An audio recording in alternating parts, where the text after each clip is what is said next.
All right, welcome to the next episode of Classic Mini DIY. On this episode, we're going to be taking this Mini for a drive.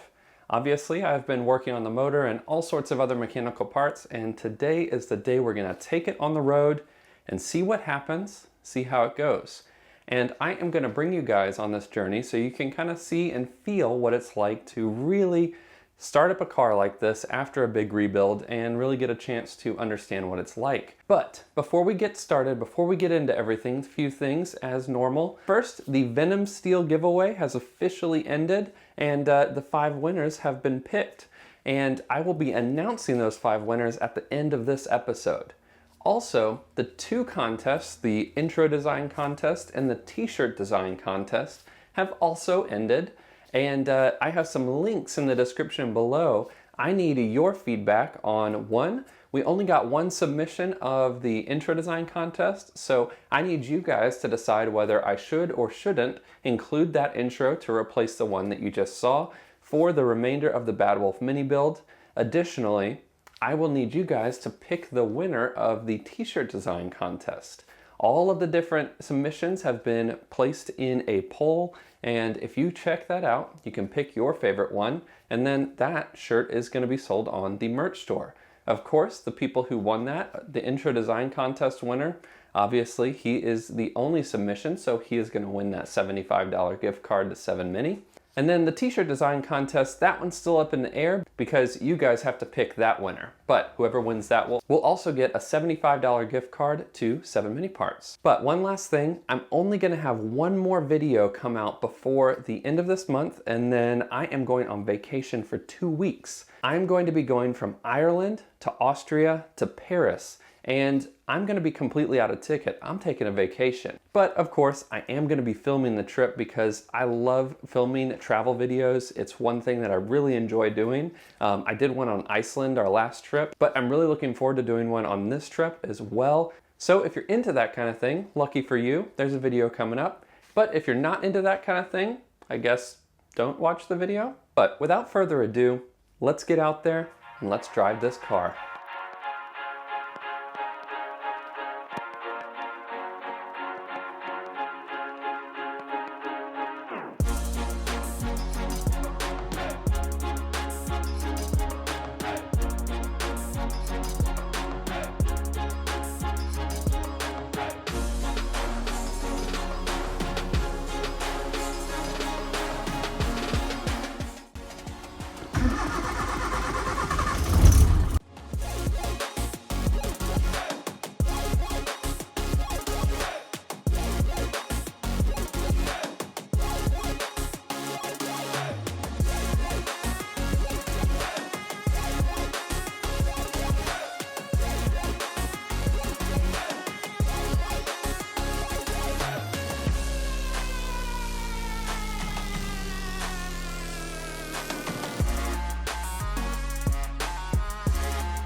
Now, unfortunately for me, but fortunately for you guys, my clutch is slipping.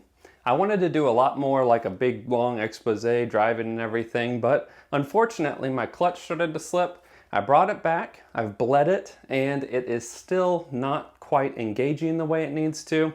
Adjusted it per the Haynes manual, still not actuating and operating, like the right way. So lucky for you guys, I have been getting a lot of requests since I started the channel really about how to replace your clutch without taking your motor out.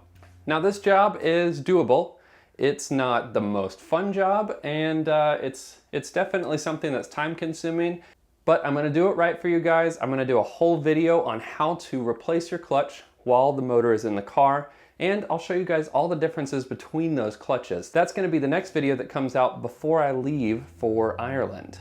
Now, I obviously knew my clutch was slipping already when I recorded the intro to this episode. Sneaky, sneaky. But unfortunately, it is what it is. So that will be what's coming up next. But otherwise, the car is running okay. It's still got a good bit of tuning that we need to do. We finally got the timing at least close to right. I ended up having to call in the big guns, aka my friend the handyman, Mr. Justin, who came down here and helped me get that motor timed. It is definitely not one of my fortes. I I have to say, Steveston Motor Company, you did an amazing job explaining that, and it really, really helped me fully understand how the timing system works. However, I still could just not get it quite right. But it's right now, it's good, it's solid. But we will still need to get all of the fueling done right, and then we can start exploring advanced curves with that 1, 2, 3 distributor, although that's something that I want to kind of dive into a little bit later. The engine is cooling. The only leaks that are happening are from my Swiss cheese valve cover that's on there right now until I get my powder coated one. Hint, hint, method coatings. I am really looking forward to that valve cover. And yeah, there's a few other odds and ends which I will cover in kind of an upcoming video, kind of go over all that stuff. But for right now, all we have left to do are announce the 5 winners of the Venom Steel Glove giveaway. So without further ado, winner number 1 is Olivia M. in Arizona. Winner number 2 is Justin M. all the way in Australia. Third, we have Christopher H. in Connecticut, Luke P. in Malta, and he is the only one who provided me a mini picture, so there you go. It's a slick looking mini. It looks like a lot of fun. Can't wait to have mine back on the road like that. And then finally, Velma M. in Ontario, Canada. So, congratulations to those 5 winners. I'm very excited to have those gloves shipped out to you, and they probably will have gotten there by the time that this video is dropping. So I'm hoping to have more giveaways like that in the future. Venom Steel's an awesome company, partnered with me on this, and I think we need to have some more mini parts giveaways here too. So stay tuned for those. But until next time, until the next episode, which will be definitely fully classic mini DIY, original style, full DIY video about changing the clutch on your motor with the motor still in the car. So until that video, enjoy those minis and motor on.